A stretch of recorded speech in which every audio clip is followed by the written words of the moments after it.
It doesn't get much closer, does it? There's just 3 points in it and 3 rounds left to race. The best teams out there in the console sphere now know that this is about every point, every position, everything is going to matter. And now we head to a place where championships have been decided in the past. We head to a place where, on the road to a championship finale, this is one of the great road bumps to go and run across. Welcome to the outskirts of Sao Paulo, Brazil, and welcome to Interlagos, the circuit between lakes. My name's Jake Sperry. That's James Otter along with me for the ride on a championship that could not, James, be any closer.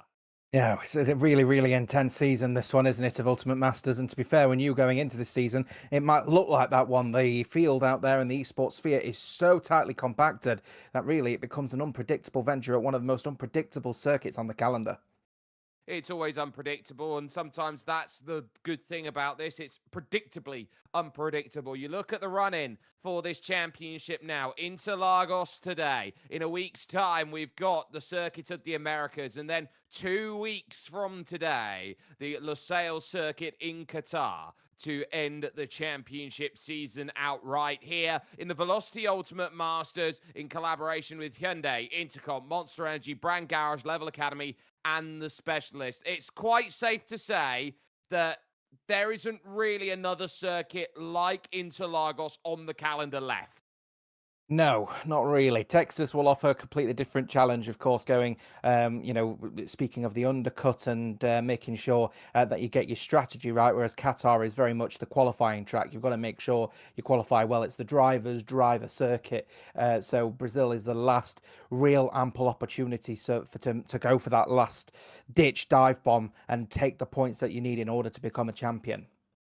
Yeah, so taking those points are critical. We take a look at what happened 1 week ago at the Autodromo Hermanos Rodriguez, where Volakongan made the one-stop work against Europoop and ET8 Ryderdal, who finished off in third. Ventari Leon and Fedamori would be fourth and fifth, with W Monza in sixth. Snack would get seventh, with R. Mateo labouring to a ninth place finish, and a great result for AMS Knight. Otto Zito rounding out your top 10, which means now, as they sit, with just 171 points remaining in the championship, every single element's going to be there. But the big thing, really, Future Racing Team, a did not start and a did not finish. Yeah, that's so critical, isn't it, in it for the team in England, the Future Racing Team, having David with all of those internet connection issues. Attribute it, if you want, to real-life Formula One as like an engine failure, perhaps just not able to get the car going, and it did not start. He will. Kevin Zuberg DNFing just continues with his really poor form at the moment at the Future Racing Team, and that is a big loss with so little rounds remaining. So let's look at the championship here, and everything is forming their packs. What we can confirm is that the bottom three teams can now no longer fight for the championship honours, that being All Elite Racing Team, Tatum Restech, and Alien Motorsports. Give credit to Alien Motorsports. Their result last time out have put them within touching distance of Tatum Restech, and still only 15 points off of the All Elite Racing Team, which means everything to play for. Angry Sharks maybe a little bit listless in 7th position. Ventari up in 6th. They're now just 6 points back of the Future Racing Team. That's a scrap for top 5. And then it's AMR and RSC, 2 points between them for 3rd, and then 3 points between ETA and Shazoo. As far as it looks now, it's a case of, can you consolidate your position? It is into the 1v1 system at the moment of the championship. Top four in the position that I would have expected at this point, to be honest with you, with SCI, ETA, RSC, and AMR probably the biggest of the console teams at the moment that are showing probably the best form out there as it stands. I think ETA, our defending champions, of course, are trying their hardest to reconcile with a team that is now aging considerably. So they have got a lot to consider going into the next sort of bout of their season, perhaps with the 26 cars. But I tell you what, they're going to put all of that effort in they can to try and reclaim that top spot against a team that is just monumental this season in the Shazoo Cedar Igniters. Right, there have been some late changes to our graphic here as we take a look at the drivers who will be going. The big key is that RSC have been the only team to make a change. They used their final joker available to them to bring Wet Badger in to go and race someone who's been up at the second tier of PSGL on computer, moving to console for the final 3 rounds. RSC need every driver they can get. Zem jumps in for ET8. No Volakongan this time, but critically, Silo is back, and Silo has won each of the 4 rounds that he has started this season, which is a great place to be in. Also, Zito keeps the 100% record in. Aaron Wright remains with him at AMR. Leon and Gavroche here for the once again to get it going. David is going to be here and technically will be racing with AKP Adrian back in the car for the future racing team. So there's some teams that are looking around going, today's a change day. Others saying, this is where we consolidate. Yeah, Kevin Zunberg being dropped by FRT doesn't surprise me at the moment. It's a shame for him as well because he needs to find some kind of form. But Adrian, this is one of his circuits, is the Autodromo Jose Carlos Pache. I'll be honest with you, I've written in my notes, not Wet Badger tonight. He's very good here, so he's going to be one to watch. Mateo, ever the veteran in this circuit, will appreciate a veteran's, a veteran driver that will always support a veteran circuit like this one. But when you say Silo, is this his kind of circuit? Well, with the form he's currently in at the moment, I think every circuit is his circuit. Well, if every circuit in the game is yours, you're just great at the game. That's just hands down. Let's take a look at our circuit here today. The anti-clockwise Autodromo Jose Carlos Pache. It used to be a lot more sprawling and a lot longer of a track. It got consolidated down in the 1980s to the circuit we have today, and it's still one of the greatest race circuits in the world. Already onto the Heta Posta and then heading to the Skida de Lago. Between lakes, the corners are known, and then climbing back up the hill. This bowl of a track. You don't get circuits like these that just find themselves on the outskirts of a massive city. You wouldn't see it in Europe, you wouldn't see it in the likes of the Middle East, but you would definitely see it here around this Interlagos circuit. There's something so old school about this place. Yeah, going through Vico de Pato now as he heads his way down towards Junshao. You know, the circuit is just such an old school circuit, as you said. It's something you don't ever really see other than in Brazil. The spectacle that brought us so many different championship, not just necessarily winning events, but so many iconic moments. Everything from Lewis Hamilton is that Glock, all the way going as far back as Senna's scream as he comes across the line as Caden. It's a wonderful circuit, and we see it so often how critical this is. This lap brought to you with the All Elite Racing team. We are going to jump away for just one moment here with the Velocity Ultimate Masters, because qualifying is just on the other side of this.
A full qualifying then on the boards for many of, if not all of these drivers to go through, but they know that the only way they're going to get there is if they can get through Q1 first and foremost. 18 minutes on the clock, and those drivers all know that the bottom 4 drivers are going to be taken out of proceedings if they don't make it. I'm just looking down the order to try and see which driver is missing currently, and it looks like one of the Tatum Restec team cars is not in at the moment. So that would be Simone Mara, who is missing then at this stage in time.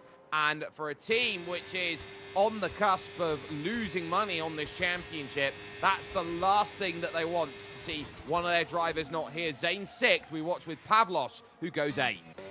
Yeah, Tatum Restec, again, more known for their esports adventures outside of F1, but this little new venture for them, if you will, just proving to be a little bit more than they can really chew on at the moment. A bit off, biting off more they can chew, rather, as we're watching Leon get on with a lap. I'm keeping an eye out on Fed Mori as well, the Angry Sharks Racing team driver, who's about to get going with his laps as well. Make note, the majority of these lap times, if not all of them, will be on intermediates, so these times not going to be representative at the moment. We should see the first soft runs in about 5 or so minutes' time.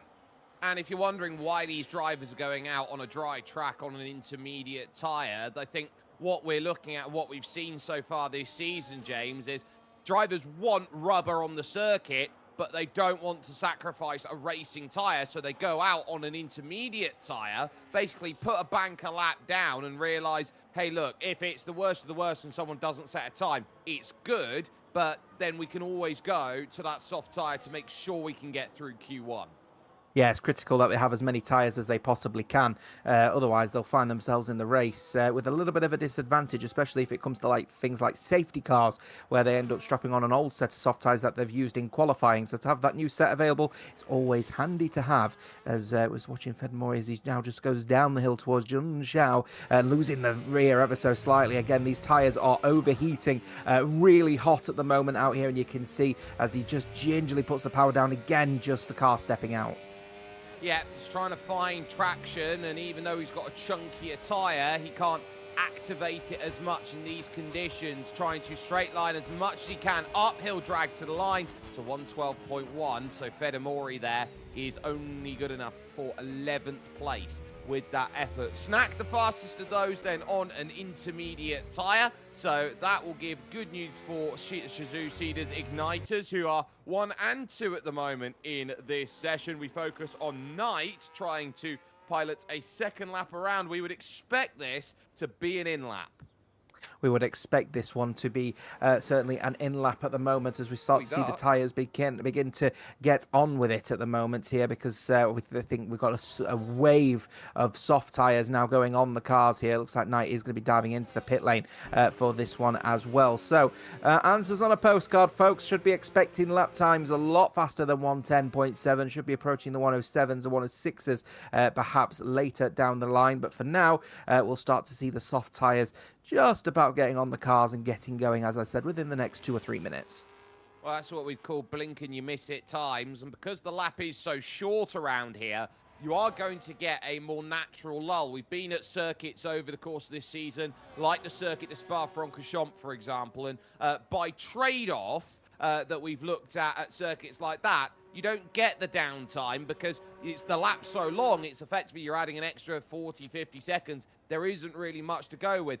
The other of the McLarens, Nico Sauce, out then for the Angry Sharks on an out lap, and that is a nice set of red-walled Pirelli soft tyres, which will allow them to go out, be aggressive on this run and say, look, we are this quick and we are going to go out there and try and set our bench marker down. Traditionally bright sunny skies here around this Interlagos circuit, and dropping down the hill. What a corner it is as you go through the Pinarino or the Fir Tree corner up to the Bico de Pato, back down the hill through Meguro, and then looking for Junsao, the junction corner that leads you back up the hill through Desquita dos Boxes, past the Arquibancadas, and over the line to start a lap.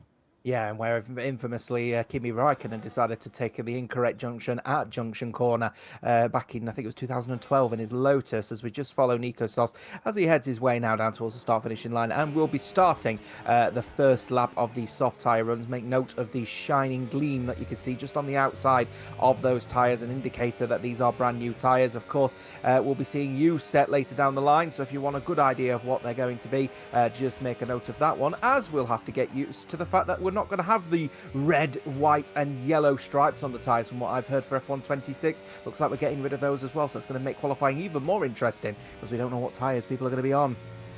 No, and so with that is a case of, oh, well, you're going to miss a lack of information. You're not going to be able to tell who's doing what, who sees what.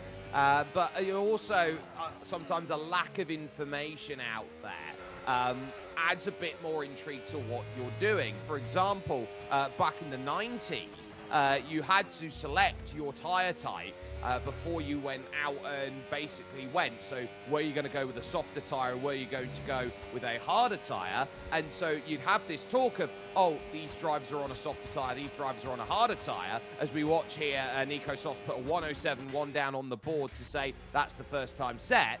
And it led to some really interesting races. For example, the 1997 Hungarian Grand Prix, where Damon Hill was in the arrows on a tyre that did not wreck as much as everyone else's did in hot conditions in Hungary. And that's what led him to a big advantage before his car decided it didn't want to get gears. Problem is there, that I think, is that people have got a bit of a fear of the unknown, haven't they? And I think we're in a generation of Formula One where the graphics have shown you pretty much every little ounce of information about a driver. Taking some of that away does tend to spook some of the viewers. I, for one, am actually looking forward to just seeing some really good racing, as we're seeing right here in the Ultimate Masters with such a tightly compacted competition. Silo is looking to try and set a lap time much faster than 107. First little mistake that actually from Silo, not quite hitting his apex very well going through Bico de Pato. Here he is then at Junsao as he's just trying to get that car nursed in, sets a purple second sector regardless. And in fact, he'll get a very nice toe off the back of one of the Red Bulls. I believe that one to be, I think that might be Azem, who's on an outlap at the moment. Dives to the inside as to be expected. Silo comes across the line, 106.8. No surprises here. Here comes Snack. Is it going to beat him? He certainly will. 13 thousandths. You can see how much the steering wheel was oscillating over the bumps there for Silo as he was going. He's obviously cranked up more than most his force feedback on his steering wheel. And I wonder how many drivers elect to have their steering wheel with that much force feedback. If you've got, say, a scale of 1 to 10, and 1 is you don't know what force feedback is, and 10 is Fernando Alonso's Aston Martin this year. What level would you say Silo's force feedback looked like on that outlap into the lap? I think we're going to say they're pretty close to the Aston Martin 2026 levels of vibration at the moment. Maybe he's going to find that his hands are potentially a little bit tingly, might have lost feeling at the moment as well, if the Adrian Newey's got anything to go by from today's comments. Anyway, down in Australia, here comes Adrian, comes across the line, goes P8 overall as David is up in P5 as FRT look to bounce back from an appalling Mexico City Grand Prix. Zem now coming across the line here, wants to try and get above Mateo. We know Mateo is typically a bit of a two-shot wonder. He doesn't tend to go out and set a decent lap on the first occasion. That one was on the Inter. I wouldn't expect Mateo to be a good on the first soft lap, but the second one, usually he's flying. Azim only P10 though. If Tech's trolling us or not, Silo's apparently a controller runner, which could be another indication of how everything's going. But both of the Suzuki cars saying job done on a 106.8. and thinking they don't have to worry. Nico Soss's 107.1, which was a benchmark, is currently one of the slowest times we've seen out there. Pavlos is the other on a 107.8, which is 7/10 of a second adrift as things currently stand. Surface now in the Golf Williams heading to the line, only 14th on a 107.2. So Amateo, Gavroche, Knight, and Fedamori, the 4 drivers who have yet to put any real time of anger down on tyres like these. Just setting up for one. Here is AMS Knight, and 4 of the top 5 have decided to say they're done. Europoop then, who's Enzo Sabaton, and FRT David, then also joining the Shazoo drivers and saying, don't have to worry. Yeah, the problem they've got at the moment is that you've got a flurry of 106.8s up at the top. They're probably happy. A flurry of 106.9s. Then look how many people. 107.0s and then 107.1s. So we're talking only 0.3 of a second from you being near snack all the way to being knocked out of qualifying at the moment. So nobody, I would say, in the 107s is actually safe. I think people in the 106.9s are probably going to be okay, but they'll be certainly keeping a very firm eye on the lap times to see if the track evolution continues to evolve, because with such close proximity it could be thousands between you being in and out. Yeah, and with this being such a short lap, those margins are finite, and we'll get to see it a bit here. Knight really trying to push up the hill now and hoping that there is going to be enough to go and get this time sorted. We'll see what it is over the line. It's a 107.111. Wow. It's good enough to get in. It's on the bubble by 100th of a second. So that's going to say that this margin's getting tighter and tighter here in Q1. So these drivers are going to realize that as they set themselves up, you're down to, what, 4 minutes and 20 seconds? You're hoping that with about 1.5 minutes you can get out. And I think you're also turning around, looking at these times going, well, if a 0.1's not safe, a 0.0's not safe. And if a 0.0's not safe, a 0.9 probably isn't safe either. Yeah, 100th of a second separating you from being in and out as it stands between Knight and Zane at the moment. TRT, the sole TRT driver in this event here. By the looks of things, his teammate not going to be taking part in qualifying, as we have further challenges with people getting into lobbies, which is just such a disappointment at the moment. Looks like Fedmore and Otsazito are just biding their time here and just wondering if they are actually going to be safe. I think people up in the 106.8s feel comfortable, certainly. David and Wet Badger feel very comfortable as well. Knight should be coming in to the pits at the end of this one here, as everyone will be in the pits getting themselves ready for another run. Look, situation report, as said, I do think it's going to be thousands here between being in and out as it stands. As said, it's about 100th of a second with Knight benefiting off of the back of Zane, but as I said, you could take one corner slightly better and you'll find yourself up in P10. Unsafe pit release there, much? Heading there down in. That was big in terms of that from one of, I think, the cars there from ET8 getting themselves out there. Nico Sos back out again. First of those drives with about 3 minutes to go. This is giving a buffer out there. If one lap doesn't work, can back off of it early and get around for another. That's the goal here of getting out at this time, rather than just leaving yourself one lap to get it done. With the top 6 all retired now from Q1, it does guarantee that we'll see both the Shazoo Cedar Igniter cars in Q2.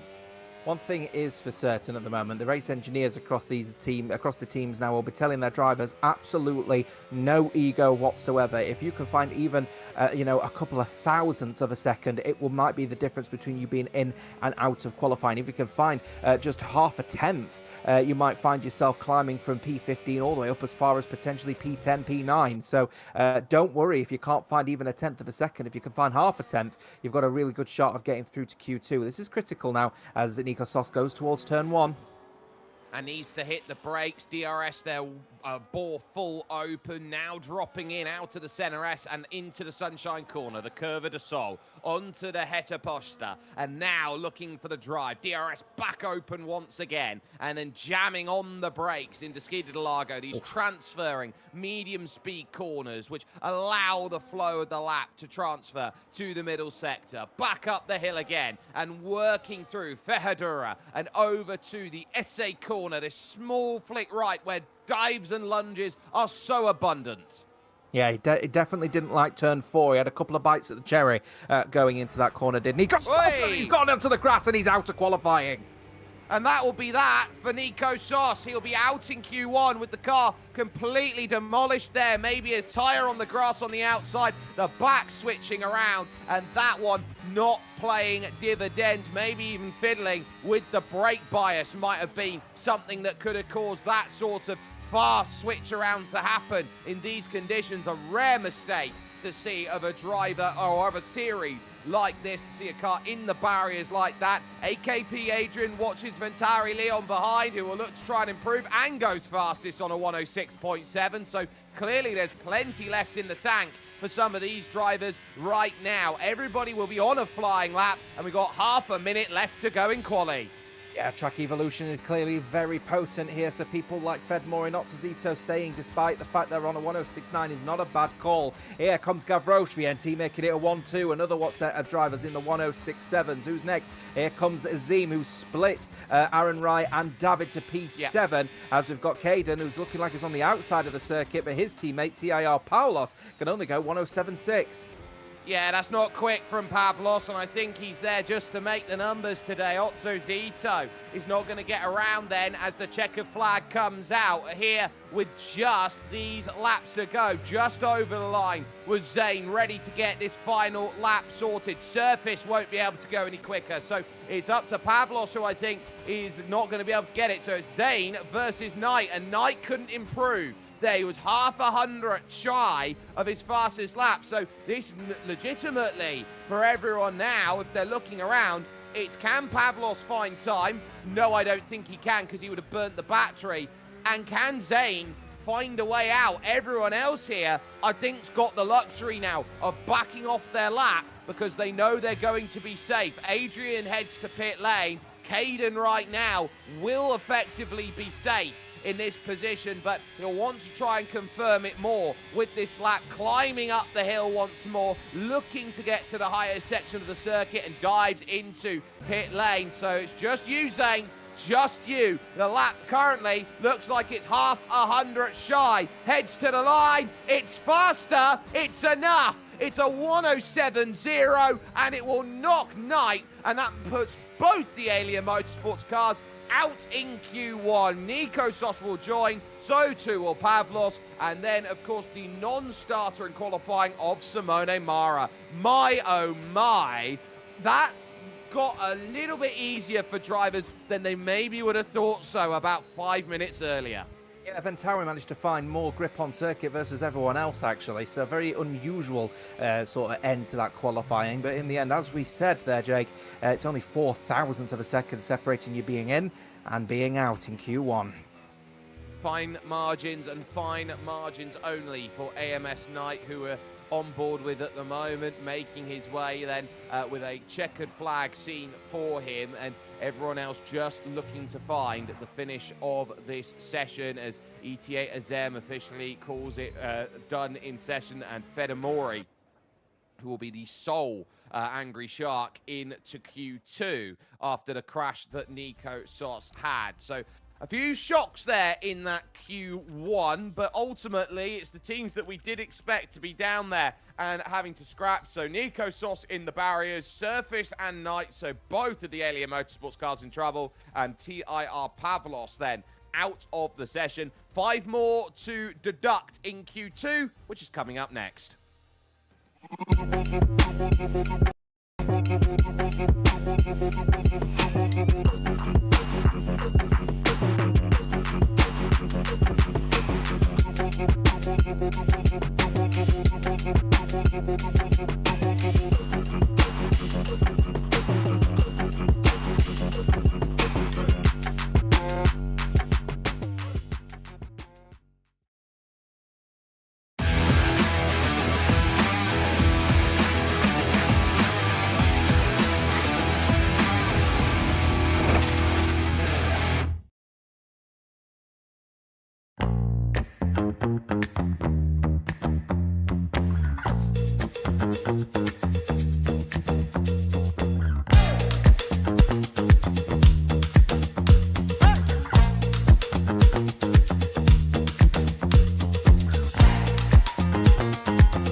Q2 just getting itself underway. 5 drivers will not make their way to the top 10 shootout, and they will inhabit rows numbers 8, 7, and 6 out there if they get this one wrong in this session. But when you have to separate the wheat from the chaff in Q1, you need a finer grade here in Q2. Only the top 10 make it, and so now you're asking the drivers, okay, you could hold back a little bit in Q1 if you felt you've got pace. In Q2, you have to guarantee it, and the top couple of drivers maybe can, but you look around at this field and go, I don't think there's any way you can hold back here in this session.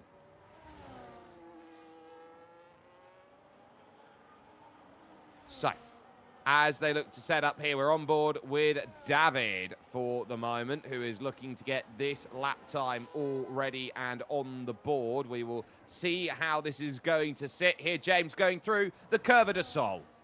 I'll remember to make sure I don't unmute my microphone when I'm trying to commentate here, Jake. The 9/10 of a second is separated the top, all of the 19 drivers. A little bit more, sorry, than 3.5 tenths separating the top 15. So, alluding to your point earlier, it's important not to take your foot off the pedal here. You've got to try and find every 100th of a second you can in this event, because otherwise you end up finding yourself in a real spot of bother when you're sort of in the midst of that midfield, especially with how tightly compact it is. Looks like David is really pushing, the sort of stretching these used soft tyres. Again, no expectation that the lap times coming in are going to be, of any significance, but later in qualifying, you'll start to see it come in. As you can see, just a couple of bites of the cherry out of the corner for David. He's not particularly comfortable, but he will be later. Well, it was a bit squirrely there on the tyre, and you can see battery fully being burnt as he crosses there. 107.3 then to get it done. Europa on a 7 flat then goes quickest. Silo also on a 7 flat. Now, 7 flat was good enough to get into Q2, and they're doing that on a used set of tyres right now at the start of this Q2 session. So that's telling you where paces are. 6.9 from Aaron Rye will be very, very pleased with that lap time that's gone through. I'd argue that might just be enough to get you into Q3 potentially, depending on the driver's pace.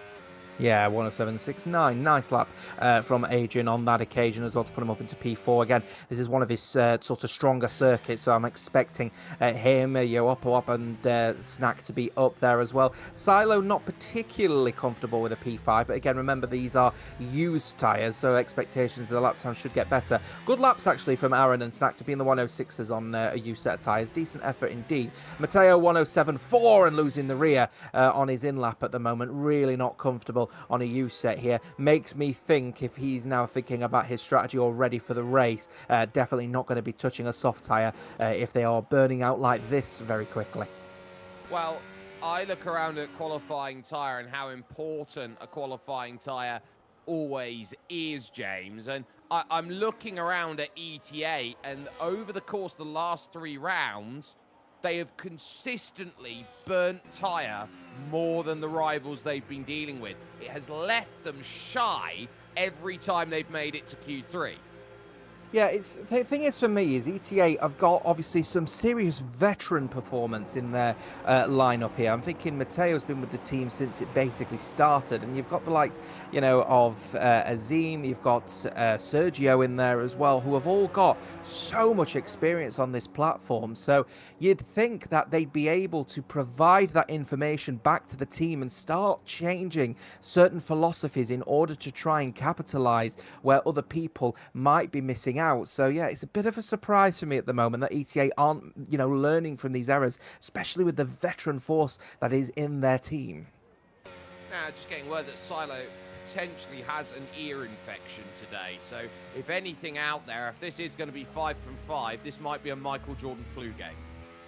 Oh, well, I'll tell you what, decent effort from Silo to turn up with an ear infection as well, because it does, you might think, oh, it's just an ear infection. But remember, ear infections do affect your balance. And of course, if it affects your balance, it affects your hand-eye coordination. And you need your hand-eye coordination if you need to drive. So in fairness, if Silo's able to put the performance in and turn this into a victory, he's still well-deserved of his fastest man on console tag that he seems to be carrying. So just watching Wet Badger getting going. I'm looking at his tyres at the moment. They don't look new, I don't think, so it might not be another quick lap here. We'll see, though, as he just goes through Junshao to get started with his lap. Yeah, and often you as well think about how much you need the sound cues to go and help you, and if Tech's correct in saying he hasn't been able to hear out of his ear for the past month, then you can understand the fact that drivers will be looking at that and going, you are the fastest guy out there, and you're not stopping, and you're near unbeatable, and you can't hear out of one of your ears. And that's enough to make everyone just wince and go, oh, we feel a little bit secondhand out there as they go. But Wet Badger here making a run over towards Desquita de Lago here and looking to try and tip in, just brushes against that curb, but it is invalidated. And so after what was a very nice first sector, it is going to have to be back off again. And I think Wet Badger's not going to get a time in until maybe with a couple minutes left to go. Massive lockup for our Mateo, trying to chuck on in through the corners. Out of 3 here, the Curva de Sol. He's going to need a good time. He's currently only on a 107.4, and that was down to the fact that he had burnt a lot of old tyre, having to use what is a much more worn old tyre than others. Yeah, just keeping an eye out, just having another look at Wet Badger's incident there. He overbroke himself a little bit going through into turn 4, expecting the grip that he just didn't get from those used tyres. I'm keeping an eye on Mateo. Definitely a new set on his tyres. You can see that shine just on the outskirts of the tyres on that outside line. Again, suggesting that he's just wanting to improve, especially from a 107.4, which is a really poor lap indeed, even on a used tyre, especially for the Mateo's calibre. Wet Badger will be coming across the line with of course, an invalid lap, so there'll be nothing to make note of here. Mateo will be the next person to set a lap. Goes purple in the second sector. No surprises on that one with a new tyre, rather, with the DRS open. He'll head now towards the start finishing line, probably going fastest here as he comes across the line. 106.820. That's a bit more like it on a new tyre. It is. So for our Mateo, he will be happy with that effort. We'll see whether it's going to be enough. Here comes Zane heading over for the line. Hasn't set a lap time yet, and that looked like a new set 107.1, so that's going to be concerning as Zem goes quicker as Aaron Rye puts a 6.5 down on the board. A 6.5! My goodness, Aaron Rye is on absolute peak form there with that time to put down in the back pocket as Otso Zito will watch in 8th place. Not quick by any stretch, but now gearing up for another. Oh, ICI coming across the line. 106.6 was for them as well here. So Mateo's 107.8. He'll be feeling a bit happier with that one, but suddenly he's going to be looking all around him and thinking, oh dear, I might be in a bit of trouble here. David comes across the line to get started with his lap here. New set of tyres for the FRT man. Goes through turn 1, looks relatively clean. Turn 2, again, looking clean. Goes through turn 3, relatively decent as well for him, as I think one of the McLarens has just come across the line. I think it's Fedamore with another 107.0, as Adrian's just come across the line, I believe, for the other FRT car, who's done a 106.8. So David will be using him pretty much as a benchmark, I suspect. Yeah, so that 106.8, your benchmark is normally your teammate, because you tend to run a very similar setup if you're teammates, because you work the entire week to get the car where you need it to, and then look to accelerate from that point onwards. Up the hill through Bico de Paca, right on the braking point at Bico de Pato. You got to be careful because that's your turn-in mark. And now back down the hill through Meguyo, now into Junsao, cresting up the rise on the exit of the corner. Car on rails, and now hoping that this lap is going to be somewhere good at the moment. A 7 flat gets you there, but David, not happy with that attempt, is going to dive back down into pit lane and say, I'm going to have to wait for the final attempt of laps to go and get it sorted. Europo up in 4th position. Looks like he's trying to bring the car back. And so you are really understanding now, this is where you set it out. Those Ventauris, we know can do a 106.7 out there. We saw it in Q1. but can they turn the screw a bit more? I would argue a .8 is not safe here at the moment, and drivers like Mateo are going to have to go out again. Yeah, I 100% agree with that one at the moment because, again, the border between you being in and out is very, very close indeed. It was about 9/10 between the 19 drivers that qualified. It is at the moment around about 8/10 for the 15 drivers from 1st to 15th, though I suspect David and Caden's laps will probably, I think actually might just be David's lap, to be fair, was a little bit unrealistic compared to his actual pace. So, yeah, plenty of lap time still to be found, I suspect, here with 4 minutes to go. I think you're going to see a mass rush of drivers leaving the pit lane within about a minute's time to try and get that final lap in.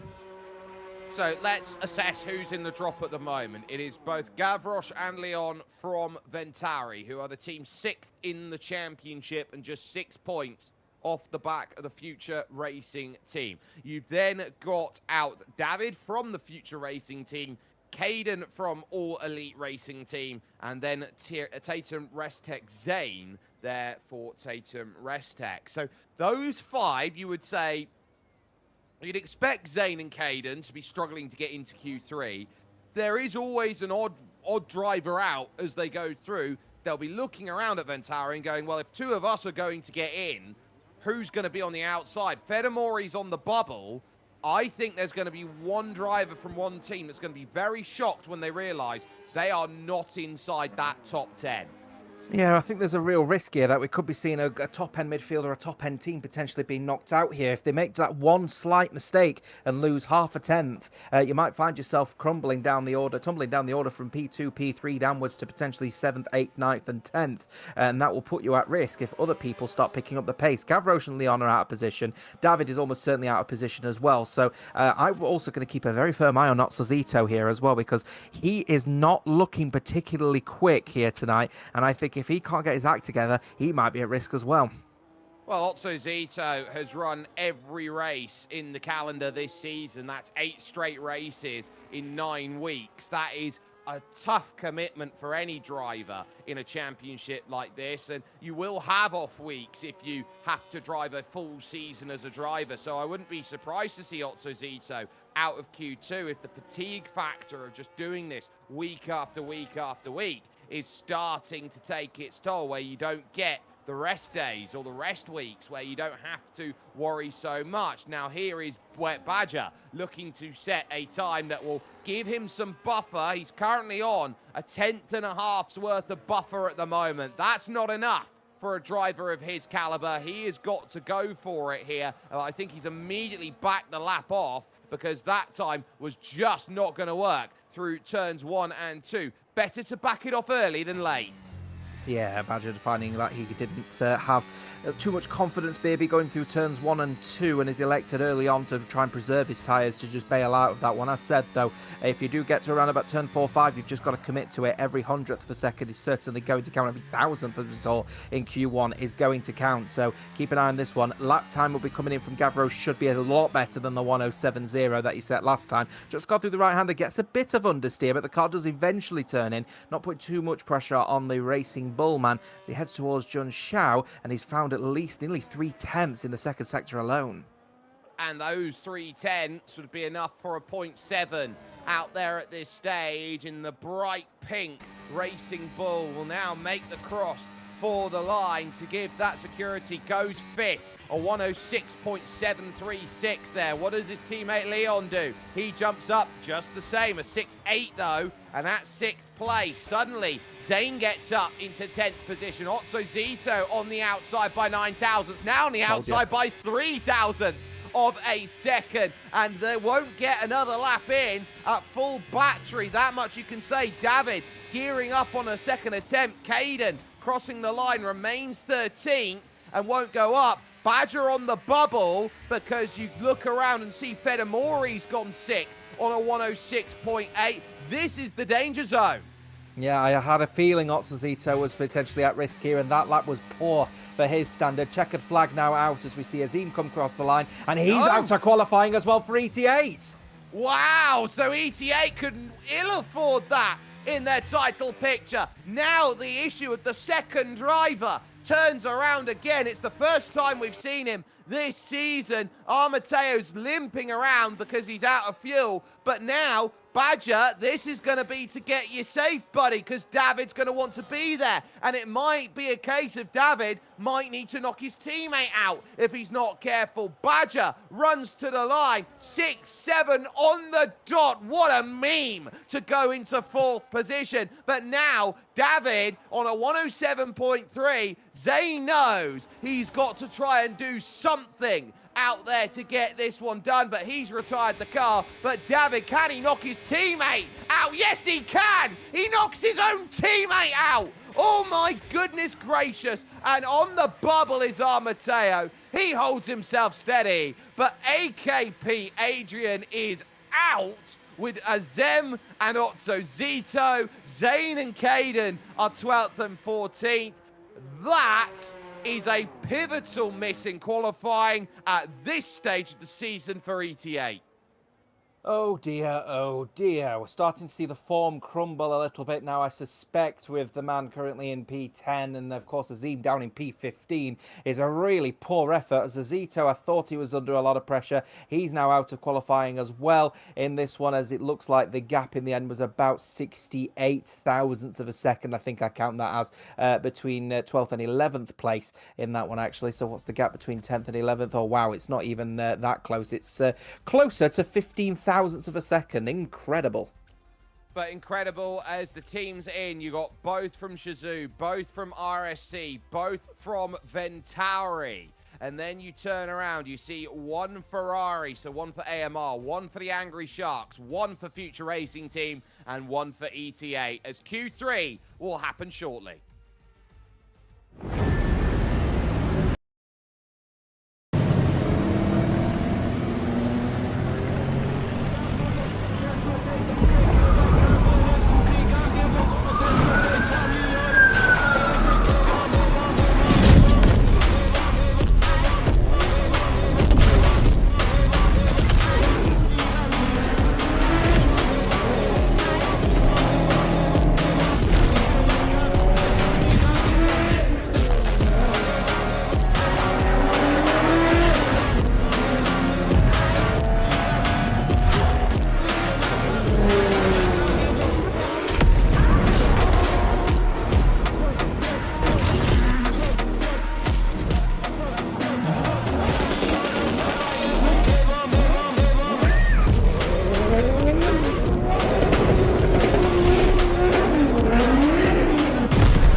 Q3, and now the battle for pole position becomes all the more important. It's the strongest team. You can argue that the Shazoo Seeders Igniters can fill out in Snack and Silo, and they will understand that they've now been given a massive chance to go out there, be aggressive, and pile the pressure on Armateo 46. The goal is simple. Get yourself as high up the order as you can and force ETA, who aren't used to being on the back foot over the last couple of years, to be on the back foot and chase.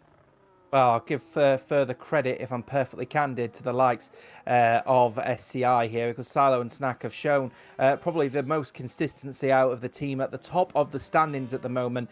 Silo and Snack are just the team at the moment that just show, you know, we could go into these sessions, we could set a decent lap, and we could retire with pure confidence, despite the fact everyone is so close. So they're got to be the firm favourites for pole here, surely.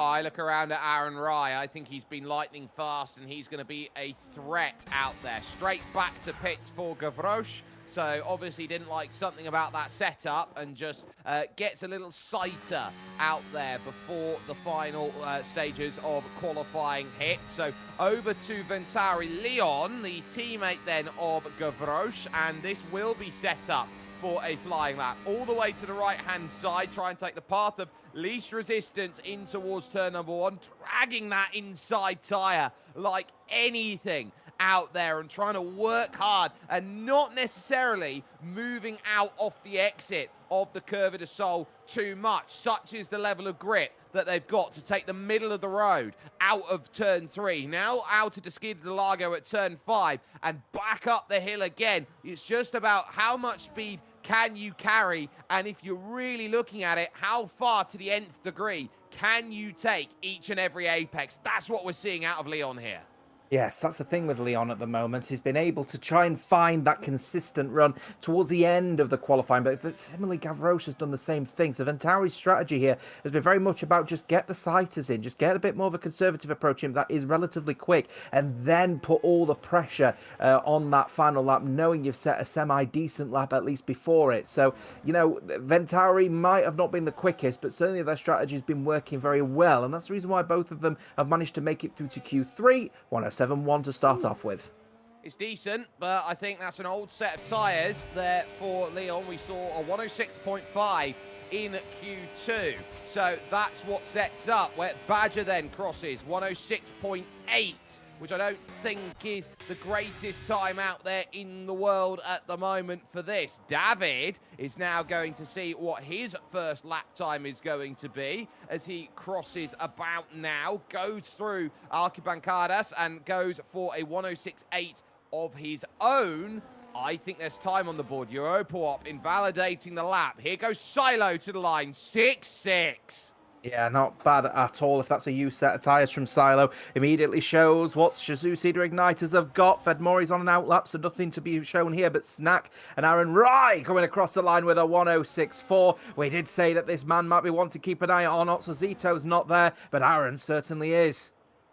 And AMR, the reason why they're in the top 4 in the championship is they just have an ability to have 1 or 2 tracks. Imola's come to mind this season where they have one driver that just wakes up, smells the coffee and goes, today is my race day. Europoop second, Wet Badger in 4th. So currently, the team that they're fighting, AMR, RSC, 2 and 4, another team that's looking to capitalize on AMR only having one driver here in the Q3 shootout. Excuse me, just get that back. Sorry, Snack is on a lap at the moment, I believe. Where is Snack at the moment? Actually, no, in fact, I don't think he is on a lap at the moment. He's just, in fact, no, he is on a lap, but he's a little bit down the order, perhaps on another run on the same set here. So Snack not looking particularly comfortable as Fedmori is now going into the pit lane, I believe. No, he's not. He's getting on with his lap. He's had enough. He wants to get on with it. Comes across the line, 107.0. Yeah, good enough to jump Leon and go into 6th position. It's a fully dry qualifying as well. I don't quite remember the last time we had a fully dry qualifying. Yeah, I mean, this circuit has this tendency, doesn't it, to just absolutely chuck it down with rain. So you'll see the clouds form relatively rapidly. Snack comes across line 106.6. If that was and a couple of bites at the cherry, it's a fair play from Snack on that one to get within around about 0.05 of a second to his teammate Silo. Currently a 3.4, but Aaron is looking so sharp out there at the moment. And fair play as well to Europoop as well, who's managed to get himself above both of the SCI drivers, though we've got new tyres going on imminently. They will. 5 minutes and 50 seconds left on the clock here in this session. And drivers just looking to make sure that they can get themselves back to pit, get themselves a new set, and can go out and be aggressive. Now, how would you as a driver, James, look to set up the final few minutes of qualifying? When you see the gaps that you've got, if you see you've got 2 tenths to gain if you're SCI, you've got 4 if you're Mateo, you've got 4 if you're David, you've got half a second if you're Gavroche, and 7 tenths if you're Leon. How do you go and approach this final run that you've got? How do you look to build the lap? Want to leave it as late as you possibly can before you leave the pit lane, and then take the opportunity to be behind a driver that's usually a little bit slower than you, because if you can and leave enough of a space, you won't get in the dirty air of the driver during your lap, but then you might get close enough to get a little bit of a tow as you head through Junshao, and then of course through what is effectively not really a turn 14s and 15 as well. So if you've got to try and line yourself up in a perfect position, that's ideally how you want to do it. Tyres not really a concern. It's a low deg circuit, but enough of a problem if you need to take a couple of bites at the cherry. Well, they know that they don't want to be hungry right now, that they don't want to be taking a bite here, a bite there, and it's not going to give what you want. All 10 drivers down in the pits at the moment and looking to set up a Q3 of dreams as they will look to get themselves ready. So for a little bit, the track falls with a little bit of silence. But right now, you start understanding AMR have eggs in a basket. Mateo's not necessarily been the best qualifier this season like he was the season last, but he knows how to get a race. He can drag a race out of anything. Yes, he certainly can at the moment. I'm going to be keeping a firm eye. If we're not going to be keeping an eye out on the likes of Silo, Snack and Aaron, maybe Yopo as well for pole, I want to keep a very firm eye on Mateo here because, of course, he was the one that managed to get just through into Q3 after his teammate shockingly getting knocked out of qualifying, an ETA on the back foot. Will he be able to utilise what we expect of Mateo? His first lap's not to be quite there, but then his second and third laps are usually the ones where he ends up finding that pace again. Might be another chance to potentially put some pressure on, or is the pressure going to be too much for the veteran? 3.5 minutes, and one of the Mercedes has gone out, which will be, I believe, either Europa or Wet Badger. It is Wet Badger who's going to go out there first. Now, I just want to try and understand this from one perspective to another here, James. A driver going from PC to console, what are they looking at as far as a difference? Yeah, PC to console offers a completely different challenge. The responsive nature of the car is very different on console. You feel that there's a slightly more input laggy sort of feeling on console versus PC, where it's a lot more direct. So you may end up expecting, the understeer that may not necessarily end up happening if you aren't moving from console to PC. It's very much the opposite. You expect the car to turn in, and then it doesn't on console. So just keep a very firm eye on that one that does decide to make that switch. Wet Badger will be the first person to settle up. Someone's got to go out first. He's decided he's going to do it himself. Plenty of lap time left on the left of qualifying, rather. Sorry. So he has got a chance to bail out of this lap if he doesn't feel comfortable. Yeah, he's given himself a lot of leeway, and I think that's quite critical, and it's critical in the sense that he can back out whenever he wants now on a lap like this, as he will now drive. He uses all the road he can, possibly walks a tightrope in towards the Senna S, named after the three-time champion, and now trying to attack out of the Curva de Sol, here to make that charge over towards the Skida de Lago, needing to make sure that the battery harvest here on the middle, but he overcooks the corner, invalidates, and that's why you went out early. You gave yourself that option.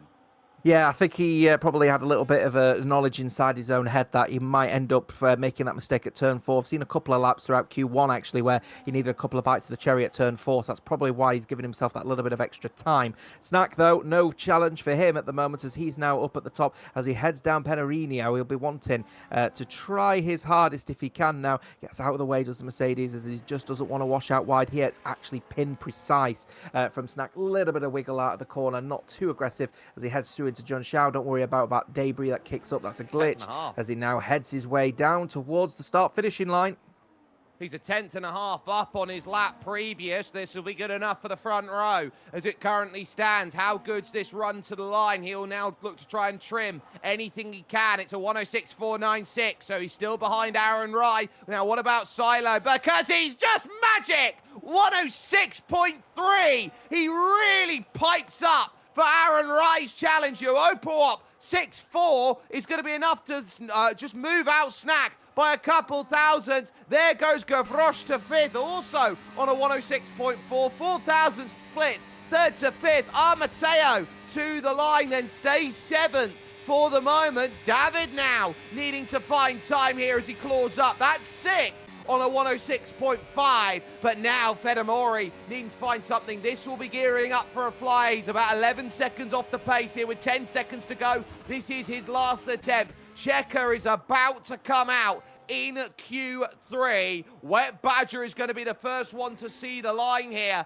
And Silo, once again, when the chips go down, he's the one that's smiling with a hand of pocket aces. Europawop gets a 5-place grid penalty for contact with Silo. That's big. They're not going to get rid of that one. Snack's going to look at that and say, well, that's one less challenger, and he's down in the pits. Here comes Wet Badger to the line, stays 7th on a 106.582, 3,000 shy of David with that attempt. But I feel like most, if not all, have made their call. Mateo could be the one who decides I can still do something about it. Aaron Rye still has something to say. 8th only for Mateo, but Aaron steals it! Steals it! 6-2 over the line! That's a wonderful lap from the AMR driver. Silo will look like he's seen a ghost. Aaron Rye, with only Fedamori left who can't improve, has sniped pole away. Oh, cracker. Absolute cracker. I was keeping an eye on the lap here, and I was a bit worried about the amount of traffic that Aaron was in, but you know what? Did not care. Got past everyone without any kind of issue, and he's found half a tenth exactly over Silo to put himself on pole. Europawop splitting the two SCI drivers, so they're on the front row and the second row for this one as well. And Mateo in the depths of P9, ET8 have lost the pace.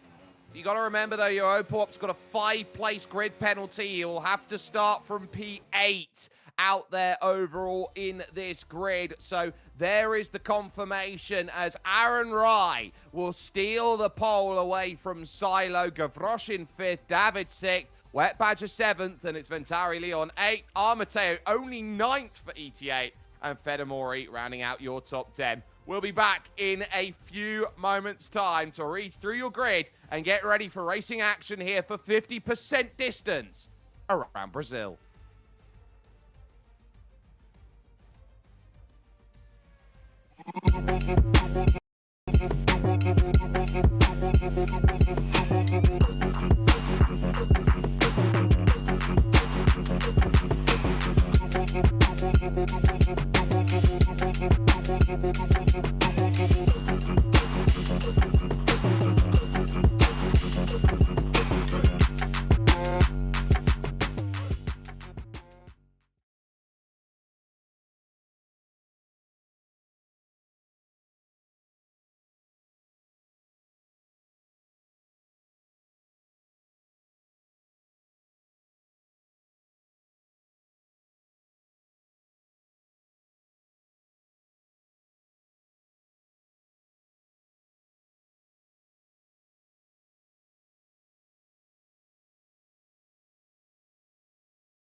Qualifying was one which had thrills and spills. And, well, a big one really to start with was the fact that for the second straight week, we're down a driver. Simone Mara was unable to get into session. So, if able to go, starts at the back. Pavlos is 19th with Surface and Nico Sos for Alien Motorsport and the Angry Sharks Racing Team. 16th over to 15th. You got AMS Knight, but critically, ETA Azem is then in 15th position, with Cade in the second of the All Elite cards 14th, and Otso Zito maybe struggling a bit with racing fatigue in 13th place. For the middle rows here of your Ultimate Masters, Tatum Restek Zane might just have to carry the flag on his own in 12th, as AKP Adrian was knocked out by his teammate in Q2. That put him down there in 11th, with Fedamori in 10th and Armateo 46th in 9th. He's going to again have to drag an Alonso-esque early 2010s performance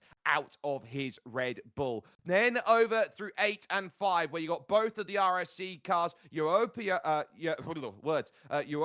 is going to be there back in 8th position with a 5-place grid penalty. So that promotes Ventari Leon, Wet Badger, and David up into 7th, 6th, and 5th positions. Your front two rows then look as follows. Gavroche gets put up into 4th. Snack will be in 3rd for SCI. Silo is on the front row with an ear infection, but Aaron Rye would be the one who would find a late time to go and take the pole position away. It's going to feel frantic, this race, but also one that feels quite cyclic, because I don't know many circuits in the world, James, where every corner can legitimately be called an overtaking place.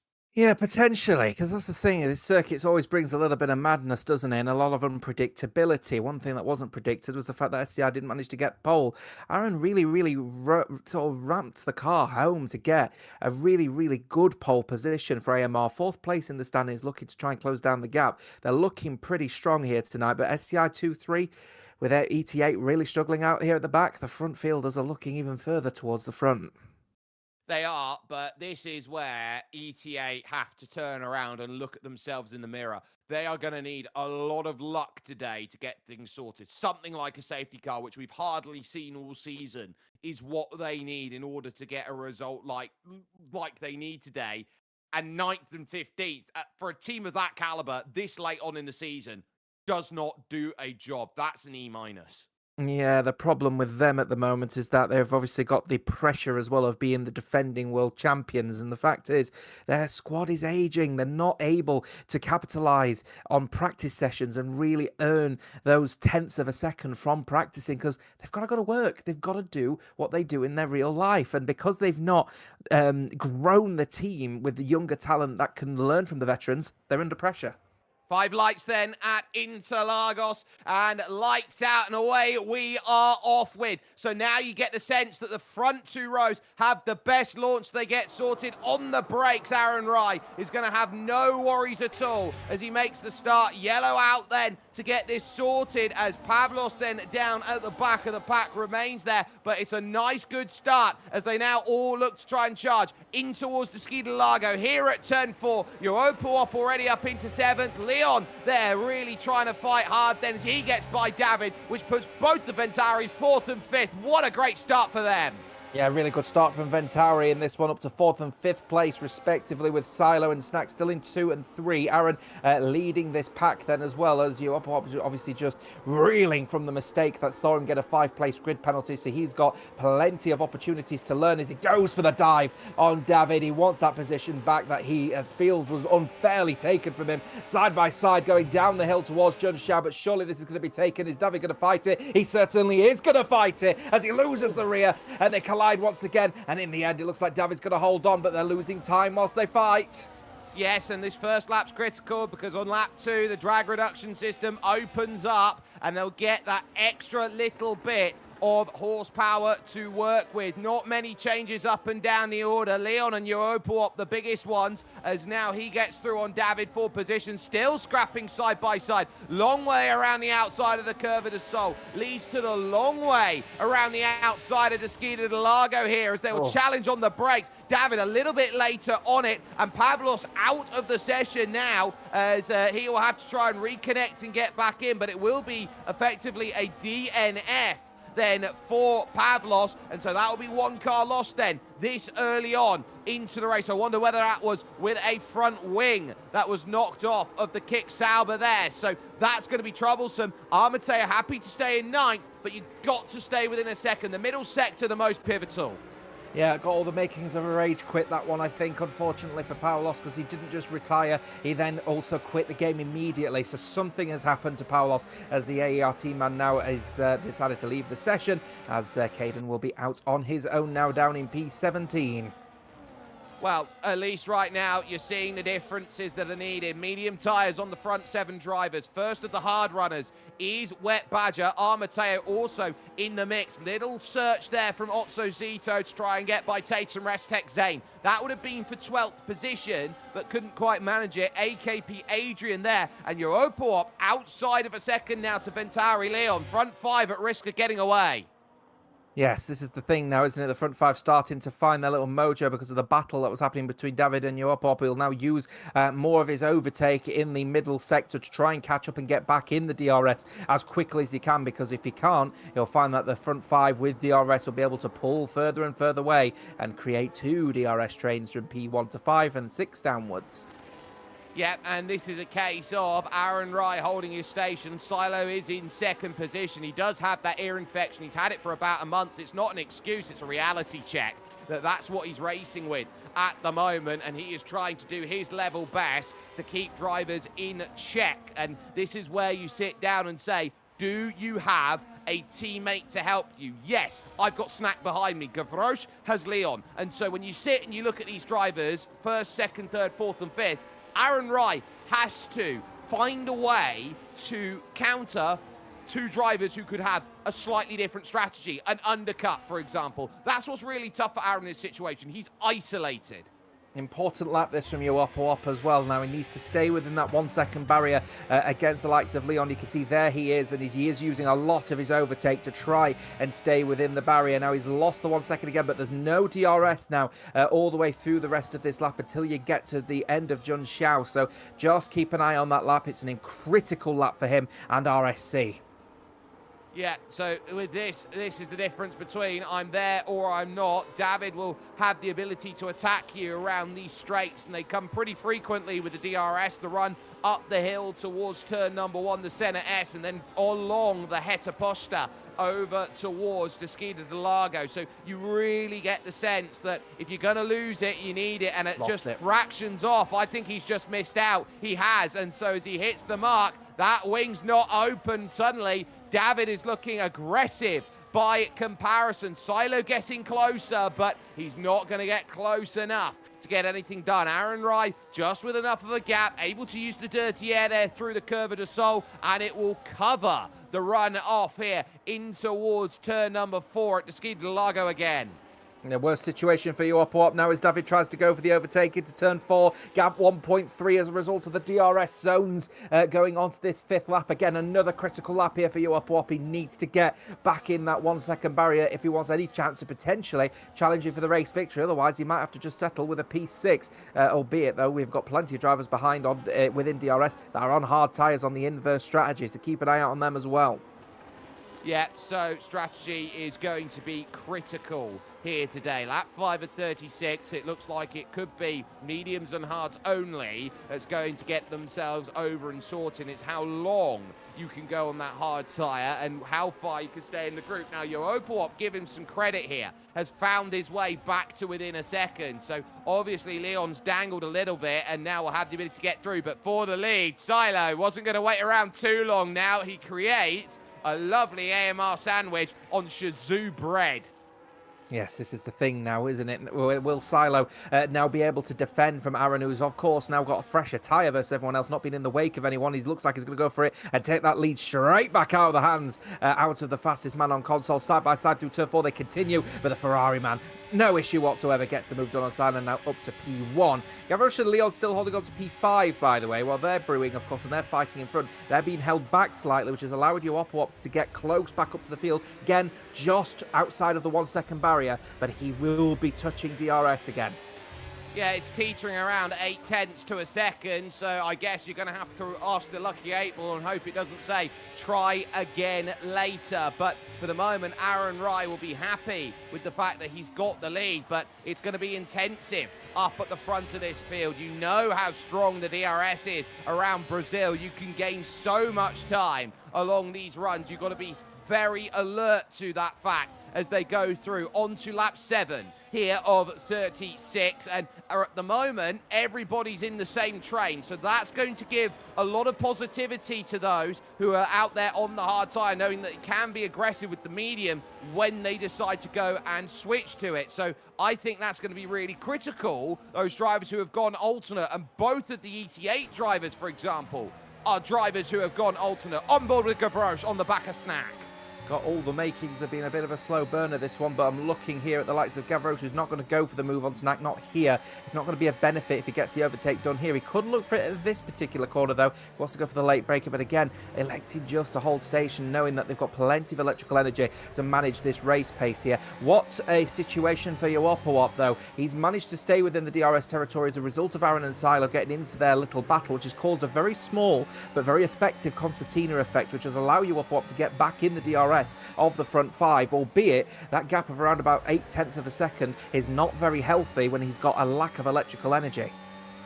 So that electrical energy is going to be critical. You're trying to harvest as much as you can, give yourself as much of it later on in the race to go and use. And you talk about how important this race right now is for Venturi. They've spent the entirety of the season on the right side of the board, outside of the top 5.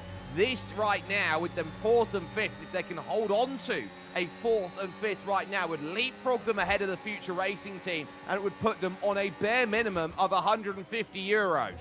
Yeah, this is the challenge as well for the likes of Venturi as well, because they've been so up and down over the field, up and down the field this season, that this first element of consistency is starting to brew a little bit too late in the championship for them to see any kind of real world benefit. But it's always going to be handy for them as they continue on in the season in other championships. If Venturi can continue with this form, they're going to find themselves, you know, setting a really nice level of foundations for what F1 25 2, if you will, with the 26 cars will bring. Well, F1 25.5, you could maybe argue, is what it would end up being then, as they get a half update, which will be coming up soon. But Silo happy to sit there in 2nd position right now. Snack 3rd, Gavroche, Leon, then Yoopawop. And you're starting to wonder, how long are you going to be comfortable sitting back behind drivers, unable to find these moves and getting things sorted? Everyone's playing to a strategy. We know and understand that, and they'll go till the tyres hit a range where it's beneficial for them to come in. But there's also the sense of, if you jump out of line, you can leave an entire half of a grid stranded by going early, because they'll lose the DRS by the gap that's left by the car that comes into the pits. That's why I look around at a team that if they get a 7/8 of a second gap between one car and another, it might be beneficial, even if it does cost your race a little bit late on, to take the early pit stop, because you build the gap that can't then be built with DRS. Hard tyres just starting to switch on now, I suspect, here for the likes of Wet Badger and Mateo. This will be of benefit to them. Their race is now just starting to come into action here. They've got to utilise the extra electrical energy that they've been able to harvest, especially in the 2nd sector, because they know they've got all of the grip available through here. Now you can see there, as we see, Adrian has made a mistake, made an overtake rather, against Fed Mori. Again, a hard tyre runner as a result of that one making the move, but he's just outside of the 1 second barrier as we've got more side-by-side action here. Looks like TRT Zane wanted to get into the mix as they continue going through into turn 1. Will it be a late breaker for the TRT? It will be. Will there be tyre hooking? I tell you what, he's found every inch of that circuit to make that move work. Cracking overtake that actually from Zane.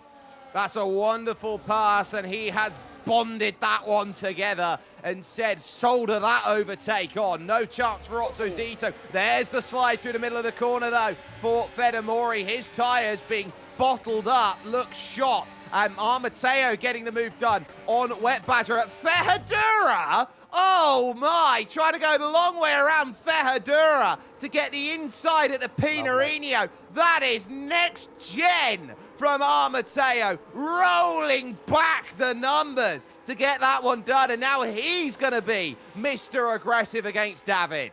Yeah, the veteran driver showing all of his worth. There's another mistake there, I think of David, who goes very wide indeed through there, as now that's going to allow Wet Badger into the mix. These medium tyres have suddenly fallen off a little bit for some drivers, perhaps in the wake of all the cars around them at the moment. So we're going to see any people diving from the pit lane? No, we are not. We're seeing Snack, you're right, going into the pit lane. SCI have just seen other people struggling and have elected not to put their drivers under that kind of pressure. And it's exactly what I talked about. They've now got Gavroche at teetering around a second, and Gavroche now, who has DRS thanks to the car in front, now needs the most critical middle sector. Just ticks it to 9.5, now flicks over to 1.1. Can't get a run because Silo is right underneath Aaron Wright. Yeah, and of course he's getting a bucket of dirty air as well as he drives very close to the gearbox of that AMR Ferrari. So it's all going to be about how he manages these tyres, and you wouldn't expect Silo to be really getting any kind of nerves at the moment of the tyres. He is someone who can manage these tyres very well. So I would expect, surely, if one person in Snack is in, that Silo will be doing the same. And as a result, I would expect Aaron Rye to also protect from that one as well. So I do think the front two are going to make that pit stop. We'll see, though, as they go around turn 14. AMS Knight has also come in. He's down at the back of the pack, and now in comes your two leaders. Aaron Rye and Silo will now make for the stop. Gavroche stays out longer with Venturi Leon, and with them 1 and 2 like this, they can't come in together at the same time, so they'll be staring down lap 11, lap 12 for both of their drivers. There is no way they can double stack that, otherwise Leon is going to lose about 5 seconds in the pit stop. Mateo hunting down Yoopawop right now, and this is going to be important because if you keep running through these drivers, you'll have a way to keep jumping up, finding a bit more. And watch as well for the pit exit there for the likes of Aaron Rye, because Snack has got the undercut done. He's ahead of the AMR Esports Scuderia Ferrari, and the Alpine of Snack is now given license to run away. Tyre deg is not of any kind of significance for the teams here tonight, so this one will be a bit of a kick in the teeth for AMR. They allowed Snack to commit to that undercut. They knew they had to protect from Silo, who was inevitably going to pit, but in doing so, of course, it means that Snack has been able to use that outlap to his real advantage. Gavroche, by the way, had a horrible turn 1 and really horrible rear end stability going through turn 1 as he went down the hill, as the medium tyres are starting to age pretty badly for our front runners, but they continue onwards, wanting to find some kind of tyre delta.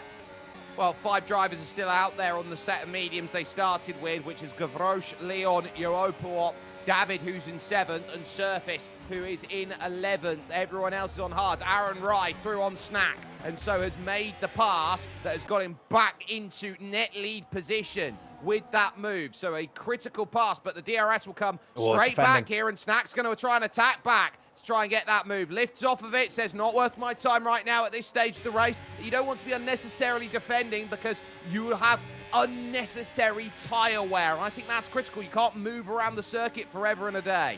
Yeah, flashes of a bit of aggression from Aaron Rice, setting the precedent with Snack and Silo that he's not going to follow in line with the rules of SCI behind at the moment. He doesn't want to be behind any of them because, of course, if he's behind either one or both of them, they can start messing around with the strategy of Aaron, as we've seen. So getting in front of them is critical for them to start questioning what our next stop is going to be. Speaking of stop, Yoopawop also in now for RSC as Venturi continue on for the 13th lap on these mediums. Surface will also jump in. Massive lock up for Zane. as Otso Zito gets a face full of smoke. He was trying to deal with AKP Adrian. They both got by David for position, and David looking vulnerable here because that's a Zem who's there behind looking to try and jump up and gain the spot. Can't find it here. This is trying to hold yourself out as long as possible, looking for a chance then to get that run. It's not quite there. Your Opalop's going to come out of the pits. He is going to be a fair ways behind Silo. He's lost about 4 seconds. That's a big late lunge from a Zem, chucking down the inside of SA. Doesn't quite work.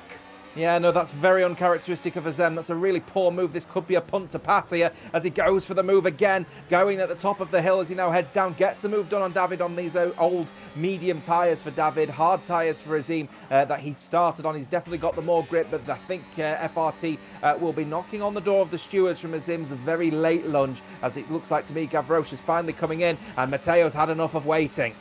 Yep, straight to the lead goes Mateo. Leon can't really do much about that. He's hung out on the strategy core then of both of the Racing Bull Ventaris going as late as possible. Wet Badger now is going to get a double dose as there goes an easy pass by for the RSC Mercedes, making that jump through, staying with Mateo 46 on that run, who he himself slides a bit too far going through at the Esquina de Lago. So those changes important. David, of course, getting off of it, which leaves Leon as the driver who's got the best delta to do about 21 laps on those hard tyres. So you're turning around, these drivers are probably eyeing up 23 laps on the hards. Now, where is going to be very important for them to try and get 23 laps. They need another 9 out of them for a one-stop hard medium. Yeah, punctures are not particularly well known at a circuit like this one. Though the tyre degradation is low, it's not as low as it once was. So they've got to manage that one a little bit here, as Leon is the last person to get off of these medium tyres. Surely, after one of them has pitted, he's going to do exactly the same thing. And that's exactly what he does, as Adrian will then take the gross P3 out of his hands. At the moment, though, your net P1, 2, 3 remains to be Aaron, Snack and Silo, as Yoopop has actually lost 2 seconds to the front 3. And that shows how much he needed to stay within touching distance of those drivers, because now he's going to find himself sinking down the order whilst the 3 are all in DRS, pushing each other along around the circuit.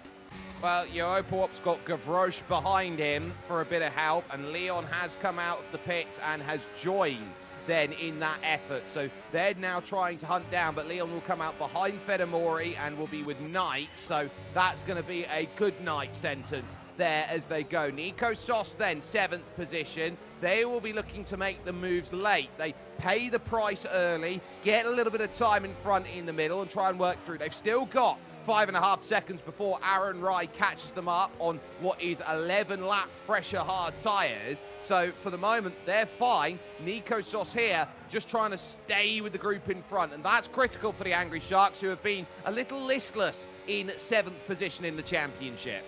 Yeah, 19 to go in this race then, as we start lap 17 of 36, nearly halfway there now. Of course, though, those that started on the hard tyres will be not looking for a 50-50 sort of race this one. This will be sort of closer to 70-30 between the hards and mediums, so plenty of laps still for those that need to make their pit stops. One thing that got to keep an eye out, though, is that the hard tyre runners that have now pitted are significantly faster versus those that are yet to pit. Gap between Aaron, Ryan, and Caden is about 5 seconds. This is where I mentioned about the slow burner. The race is going to start to get very intense very quickly in just a few laps' time. Keep an eye on it. Well, with Gavroche using DRS and a pass on Yoopop to get the fastest lap of the race, we talk about this. Aaron Rai for AMR has stolen a point away from Shazoo Seeders Igniters. You get a bonus point for pole position. At the moment, Ventari have the fastest lap bonus point. Another point away from Shazoo. Yes, and that's the thing, isn't it? Every point in a championship like this one is going to count, isn't it? At the end of the day, these drivers have got to manage everything that they can out on circuit. So, lap 18 of 36, we're now halfway through this race, and as it stands so far, gap now 4 seconds. They're gaining at around about a second a lap. If these hard tyre runners don't consider a pit stop, these are the hard tyre runners from P1 to P8, don't consider a pit stop within the next 4 laps, they're going to start to see Aaron, Snack and Silo chasing down in their wing mirrors. You can see them, they're there, look. Yeah, but there's not much they can do about that. They are closing. They are getting much more, I would say, animated about it. But they have to stay out till lap 22, lap 23. They've got to make the medium tyre last, and they know that the medium will fall off a cliff late in the race. It'll be easier on the medium tyre later on, because here's the one thing that people often forget. The lighter a car is, the less wear you get. Yes, that's the critical thing. I'm just keeping an eye out on the situation then as we get into the second sector. The first and the third sector is not really where the old hard tyre runners lose their time. It's all in this part, the second sector, because of course this is where the majority of the turns are. So this is where the extra grip comes in so handy. There was around about 4 seconds when they came across the start finishing line. It was still about 4 seconds when they got to turn 4. The gap, as they now approach Junshao, is 3.4, 3.3 and falling.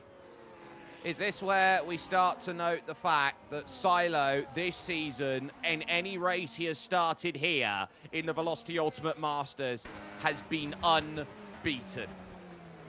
Is that the question? Indeed, is the earache going to become the demise of the amazing little bit of history he's starting to build in the Ultimate Masters at the moment is Silo. Though, remember, he is a very patient man, is Silo, and if SCI tell Snack to get out of the way and let Silo chase this one, they might even do so, because Snack hasn't really put any kind of pressure on Aaron Rai here, so they may say to Snack, get out of the way and let Silo have a go on the equal tyres that he's got with Aaron Rai of exactly 7 laps. A gap falling 3.3, and it'll continue to fall very rapidly. I expect about 2.5 when they get to Junshao again.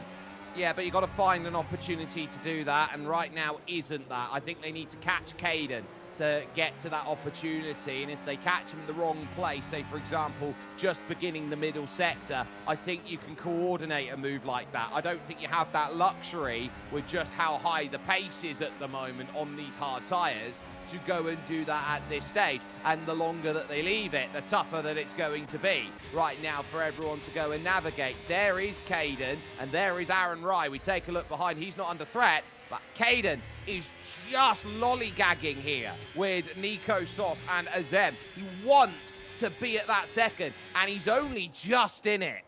Yeah, and that's the thing, isn't it? If he's going to end up becoming a sitting duck from those around at the moment as well, especially as Aaron Rai getting towards turn 4 right now and actually coming out of it. You'll see just in the distance him arriving onto the scene. There they are, look, the net race leaders. So they are going to start to consider, and by they I mean SCI, are going to have to start considering when the switch is going to be appropriate. They've given Snack ample opportunity to try and get past Aaron once again. He's not been able to do so, and SCI would be wise to consider that switch at some point. The question, though, is when. Well, you don't want to do it too early and realise that you're going to burn your tyre trying to make a pass, and either that or you get the pass and you leave yourself vulnerable later on. If you're going to do it, you've got to time it, and you've got to time it well. So up the hill, they're both going to go as they keep their focus. They know that they're with the non-start here today of one driver from Tatum Restec, that being Simone Mara. They don't have to worry about the 0 point. Gavroche, fastest lap of the race. No switch as they go into 1 and 2, but a 109.7. Suddenly, I'd look behind. That's 8/10. They have clawed down with a 3 to 4 lap difference on the tyres. A gap of what was at one stage 4.5 seconds. Gavroche is pulling himself into this, and wow, cat meat pigeon. Well, this is the situation now for Aaron Rai. 2 seconds the gap is against Caden. It will fall significantly as they now approach into the section where they're going to have so much more grip. The question, well, the thing that runs through my mind at the moment is Aaron Rai could really do with these front runners actually getting out of the way entirely. If they all pit right now, actually, he's in a prime position here, because it means that Snack and Silo haven't got any buffer with any kind of back markers trying to mess around with the pace. So ideally, he'd want now the next 8 drivers in front to all pit at exactly the same time. It's not going to happen, but that would be the best scenario for him as it now approaches 1.2. He's just out of DRS, and here comes the first pit stops of those off of the hards. We've got 3 of them. Yep, so AKP Adrian, Otso Zito, and Azem call to make their strategy play. Get on a set of medium tyres and hunt in the final stages of this race on those on a slower, hard tyre. That's the goal late on here, to make sure that you can get the result that's needed. They'll go right to the bottom of the pack and start to try and make those moves to gain on up. Aaron Rai, though, 7/10 off the back, or 1.1, sorry, off the back of Caden, should be able to close down that gap, but that's pretty much set the tone for Caden, Nico Sauce, Zane, Wet Badger, and Armateo. And it could actually be perfect for Aaron Rai that he could get DRS and will not have to worry about losing it as there's troubles. Wet Badger, first penalty on the board. Yeah, very rare that you see penalties around here as well. So obviously just cutting the corners very finely at the moment, Wet Badger. DRS now confirmed for Aaron Rai, because there is the detection point with the gap around 0.5 of a second. If Aaron Rai sees Caden dive into the pit lane right now, he is going to be a very happy bunny indeed. We'll see. Oh, he is going to see him dive right into the pit lane. That allows Aaron to have all of this fresh, clean air and DRS going through into turn number 1. The gap between him and Nico Sauce is around about a second as well. So he's going to get another helping of DRS going through towards turn 4. That's going to allow him to extend a gap against Snack and Silo. It will give reprieve as Zane takes a lap lead at the front of this field, and a big reprieve at that too. So you often find car at 4/10, 5/10 is always going to be a worry. Now he's got that gap at 0.6 of a second. He can now start thinking about the offensive. Now into the SA corner. Here, this very tough right, down the hill through the fir tree. Pinarino back up the hill, and now he catches Nico Sauce, but critically, he's going to need a big corner, and they are going to close. If he's going to be stuck at Jun Sao, he might just have to pull the pin immediately to get the move, but through the dirty air, he's not going to get anything. Now he'll get a chance to attack up the hill if, and that is if, Nico Sauce pits or not, with Zane just in front, also due. Yeah, Nico hasn't got any DRS off of the back of Zane either, so no doubt they're going to both pit, and that's exactly what's happened. This has been perfect for Aaron. He might have lost a little bit of time in the second sector, but it's been near enough perfect for him to now manage this race pace, and I think SCI have been caught out a little bit. They were hoping that maybe traffic was going to play in their favour, but Aaron has been able to benefit from it mostly, and look at what's happened behind them. Gavroche and Uopuop are very close indeed, and could start putting a little bit of pressure on our championship leaders, and a very uncharacteristic lock-up from Silo puts him under pressure. Side by side, they will go. There's tyre hooking between the pair of them. Gavroche is not afraid at all against the Shizou Cedar Igniters. Silo just moves across and says, don't even try it, buddy. He knows how quick he is. He knows it's his game.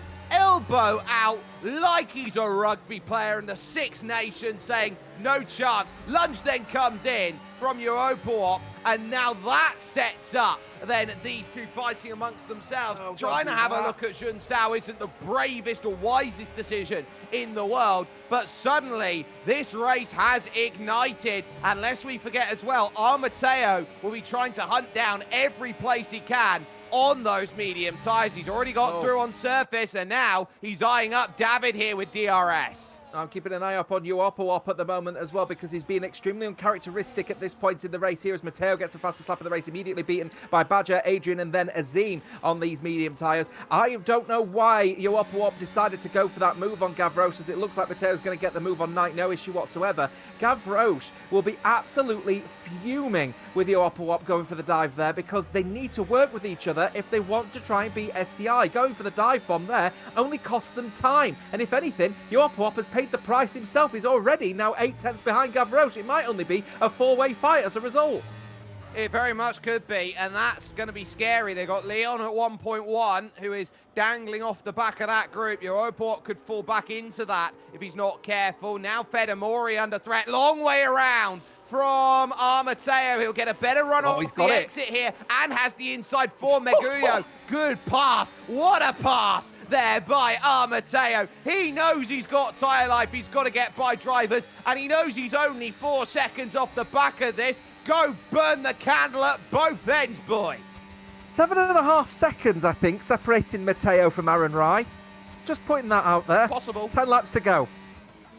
It is absolutely possible, but he can't afford to burn it this early. You can see the actual time gaps then here on screen, and they're all within about 10 seconds here, the top 14. So they're sitting down. They're saying we're pretty at the moment. Line is very much astern, but there's an old Murray Walker adage that every commentator loves to use. Catching is one thing, passing is most definitely another.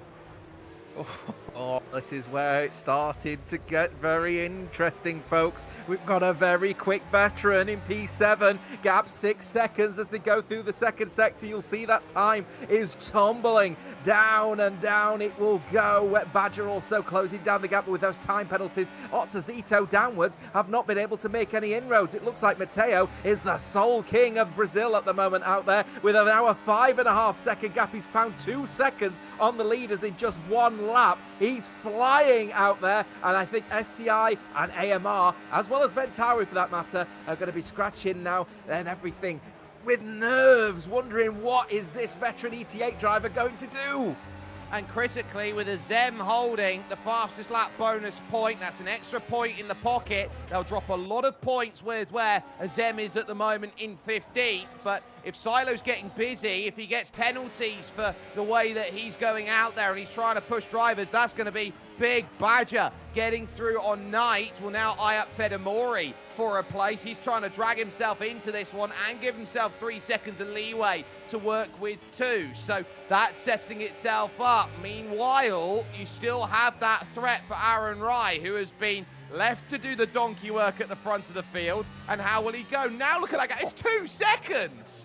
It's absolutely flying out there. The grip he's got on the rear end of that car, he's just putting the power down, and he just sticks at the moment. It's absolutely flying out there at the moment as he gets to the back of his sister car, although definitely not a sister team in Ventauri's Leon, with the gap around about 3.5 to the leader, and the gap, I think, around about 1.5 seconds, I think, to Leon. One has a sneaking suspicion that this is going to get very spicy indeed, especially as the front 6 are starting to fight again. I think Leon was fighting with the Oopawop a little bit there.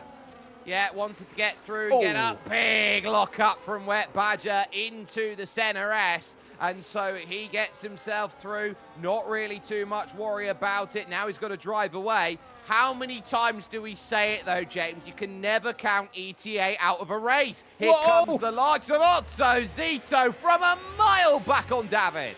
Yeah, that is the kind of confidence Otsazito's not had throughout this entire race weekend. It's only taken 2 qualifying sessions and 28 laps for him to finally get a very nice lunge on a driver to make that confidence. He now traces down Adrian, who is chasing down Knight and Fedmore, as Gavroche has got the move done on Silo. They're fighting side by side. That's only going to help Mateo. That's only going to help Oopawop and Leon. Dive down into Judge Xiao, maybe. They're still side by side. He's left a little window open, but Gavroche still not able to get the move done on Silo. It's getting very interesting with only a few laps to go in this race. Oh, this is good. Well, if you're going to see a sniff, you're going to have to go for it. That's the Gavroche way, but now he's open to Oopawop here. Enzo Sabaton to the outside to try and get this move. He'll have the inside at turn 2, and we'll get the run at 3. Look at Mateo in the background. He's got his eyes on Leon. He's going to get the pass done, and not quite. Yes, he will. He will get the pass done. Brilliant. He's up to 6th, and suddenly, if they start fighting amongst each other, building gaps like this, Mateo can pick them off one by one. He'll get a great run off the exit. Well. He's going to steal one. Wow. Absolutely unbelievable. He's got so much tyre delta in comparison to everyone else, but sheer confidence in that Red Bull around him at the moment, Mateo. He now tries to get past Oopawop. It will be surprising here if he decides to go for the dive bomb at the top of the hill because he's got so much grip. Is he going for it? He certainly is. He's the ETA man. So much confidence. He's up to P4. Look at him. You can sense that he's going to have to see a chiropractor in the morning. He is carrying ET8 here at Interlagos right now, and he knows that he's got to see his teammate there soon in a Zem. He's now 12th, and if this pace continues for the remaining 7 laps, I tell you what, drivers like Azem and Otsazito and Adrian and Badger, they are all going to be getting through this group, and ET8 late are going to go and make something happen right now. Now he's got the job of getting by both of these Shazoo Seeders Igniters cards, and they're not going to make it as easy as they have done for the other teams. Remember, Snack and Silo were benefiting and wanting to hope that perhaps the I'm losing my words in this one race. It's been absolutely fantastic. Snack and Silo and SCI were hoping that traffic was going to play a big one here as Matteo gets on the grass. He's starting to get a little bit overconfident now as the man. Snack and Silo were hoping that all of the situation around them, the traffic was going to help them get past Aaron. But in this situation, actually, it's cost them dearly. They've lost time as a result of all of this battling. Matteo is breathing down their necks, and now they're going to have to consider, do we need to just hold on here and defend from Matteo, not even look at the race victory? And I think they're going to be considering it. Let's see what's going to happen now. Has Matteo got the grip out of Jun Xiao, or is he just going to have to hold station? Let's see. Well, I wonder how much of this is going to be battery save right now at this point. He's burning it, trying to get close. He's not going to get close enough here. Is he late? Down the inside. Oh, it's too late. He tags Snack. He's not going to get the place, but that's going to cost them. Aaron Rai is now at 9/10 of a second. He's almost clear. Yopop now is going to get a chance to come back now at Armateo. That was a little late, a little opportunistic. I didn't think it was on. He's covered his mark now here at the Skida de Lago, but look at what it's done. Leon now up into the top 5 as they now scrap up to Fedora. Oh my! There goes between them. They're all going into a massive collision as a result of just getting too excited on these medium tyres. And Matteo has lost so much time in comparison, and he's lost so much front wing as well. It's absolutely apoplectic for the medium tyre runners who were looking so strong and so confident, and they've lost all of that time and all of the strategy back to the hard tyre runners. Oh, it's absolutely shocking. Is that the moment the title is irreplaceably changed? Can't answer that. I don't know. I think Matteo's going to try his hardest to try and hold off from this one here, but to me it's looking very much likely he's just going to have to try and hold on for dear life. He's going to lock up everywhere. He's going to use up all of that tyre as a result of all of this situation. But Leon and Wet Badger will be under investigation, no doubt, from the stewards after that one. They just got all super excited getting into that battle, going at the top of the hill, and they just overdrove the cars right into the back of Matteo, who is just completely unsighted. And now ETH's chances of a race victory are out of that window.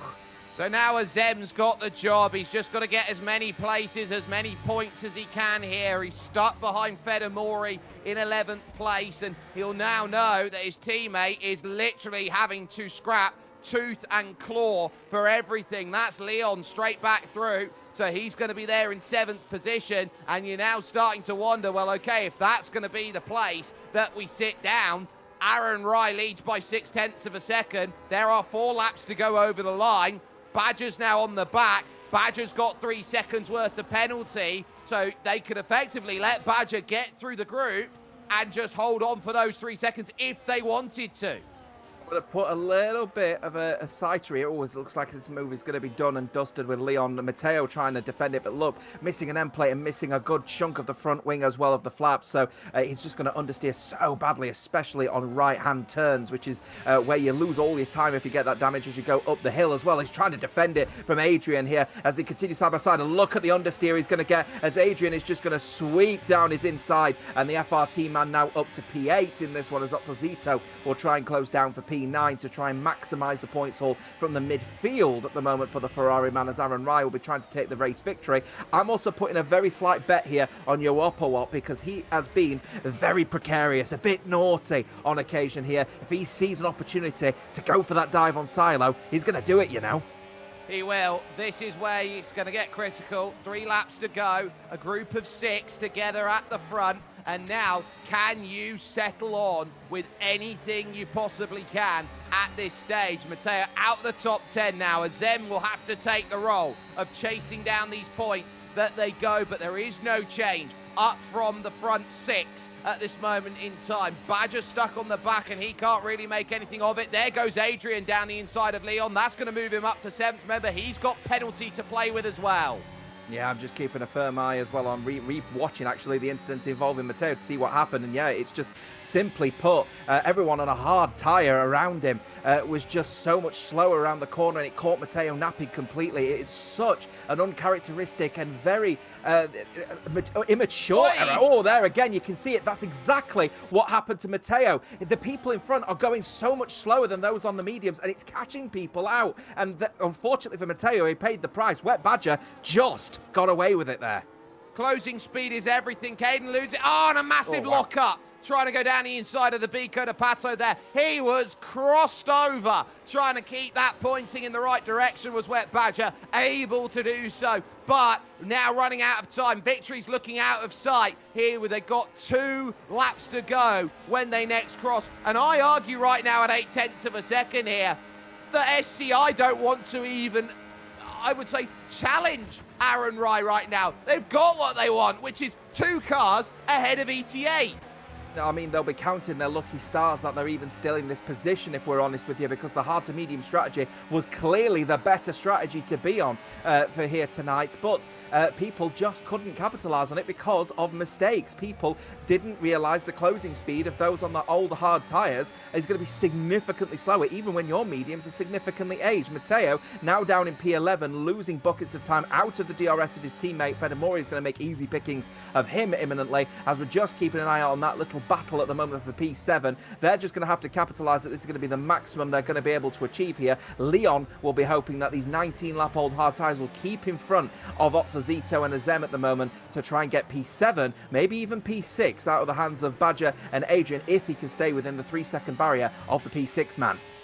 0.9 of a second, the lead margin at the front. I wonder if Snack's tyres have just hit a cliff here. He's on the oldest set compared to anybody else. He could be vulnerable at just outside a second. He will get DRS along this straight, but now as the final lap starts, Silo has a shot to get to second here and do anything he possibly can. Gap down to 0.8 of a second, but it's just keeping Opel away. If they are going to make a switch, it's going to have to be a very, very late one, and one where they can't afford any mistake on it, because Opel Op's there with Gavroche, with Badger, looking to try and make something happen. No chance then on the switch away, and I think Aaron now has got the clearance he's been waiting for a very, very long time. With ET8 down in 10th and 11th, there isn't much that you could do there. Big look from Gavroche here on Opel Op. He's trying to get himself up into 4th position, really using the curb, but he won't get as much grip off that curb as they head to Bico de Pato. Nowhere for Wet Badger to go and have a look. They'll drop now down through Meguyo, and now they will look to climb the hill one final time here at Interlagos. The gap is simply put insurmountable. He has rode away and said to everyone else, you can't hang with me. Aaron Rai gives AMR their 2nd win of the season. Fantastic. A 2-3, though, here for Shazoo Cedars is a dagger in the heart of ET8. To penalties, Matteo will still finish in the top 10 after that one, but that is shocking from the team looking to try and defend their championship hopes, and they'll be looking now at RSC in this scenario as well. Granted, Wet Badgers finished in P7, but with the Opel in P4 and ET8 9th and 10th, there's a real risk that our championship leaders might not even be second with how close it is in this championship. It is a wonderful championship run, and for the first time, really, we could see daylight at the top, and this is going to be important because you run out of opportunities. There's only 114 points left on the table, and you're probably looking around and saying, well, I need to gather my best result as much as possible. Aaron Rai will be absolutely over the moon. That was a must-need win there for AMR, but RSC will turn around and say, well, we got 2 very consistent drivers in that race. We're going to keep this one fighting all the way to the championship finale in Qatar. But confirmation then of the drivers who go through as your race winners hit themselves onto the line. Aaron Rai with a win over Snack and Silo Opel Op, then in 4th with Gavroche and Leon. Wet Badger 7th ahead of Otsozito 8th. with Azem and Armateo 9th and 10th. You can see their drivers, they're further back towards the bottom. Zane having a really good day, actually covering both of the Williams on his own there. So that's huge there in the battle at the bottom. All Elite have a pretty okay day of things as well for their standards. But James, oh my goodness, we have seen the moment now, and it takes one flashpoint to change a race. Matteo knows that it's the quicker strategy to go hard to medium. There's only one problem with that strategy. You have to overtake. You have to overtake, and you have to make sure that you're also encountering the people around you who are going to be so much slower. And I'm very surprised with the veteran status that is Matteo, that he made such a rookie error in completely misjudging the entry speed of those on the old hard tyres. He is not like that, and I think he just got a little bit too excited. We saw on the previous laps how he was making a few mistakes. He was getting onto the grass. He was just getting into the corners a little bit too hot because he knew I was overtaking everyone left, right, and centre, and he didn't recognize going through into a medium speed corner that everyone else is going to be lifting off whilst he's going to be pushing on flat. And as a result, he's paid the price. They're down in 10th, and ET8 are really now on the back foot. And what do you do next week here? Because it's Circuit of the Americas in 7 days' time. And so when you look at a track like that, it's a little bit of everything. You've got the high-speed middle sector, you've got a technical stop-starty final sector, and an opening sector where you just can't overtake outside of turn one. So you sit down and say, is that Circuit of the Americas track? I've got to get the qualifying right, and we're a team that can't qualify. High deg circuit, and a very important strategic circuit as well. The undercut is extremely powerful at the Circuit of the Americas in Austin, Texas. So the expectation for the drivers is that if you pit first, you'll be the one that's going to get out in front of a load of people. But because of the high degradation, that time will come to bite you on the backside if you pit too early. So it's all about strategy tomorrow. Tomorrow. We wish it was tomorrow after that one. Next week. And that strategy you can catch here with us in the Velocity Ultimate Masters. It's brought to you in collaboration with Hyundai, with Intercomp, Monster Energy, Brand Garage Level Academy, and The Specialist. From James Otter and myself, Jake Sperry, moments in championships are like absolute gold dust. They are few and far between, and the impact of one moment can send a shockwave through a championship. This has been one where it's, I'll be better than you. No, I'll be better than you. No, I'll be better than you. Today is the first time we've truly seen a moment where a team was going to knock on the door and play damage limitation, now suddenly see a chasm open up under their feet. ETA are the two-time defending champions, but it is the Season 2 champions who are now making the most noise. Shazoo Cedars Igniters now have daylight at the top, and they will look to consolidate when we head to moving day in the Velocity Ultimate Masters at Circuit of the Americas.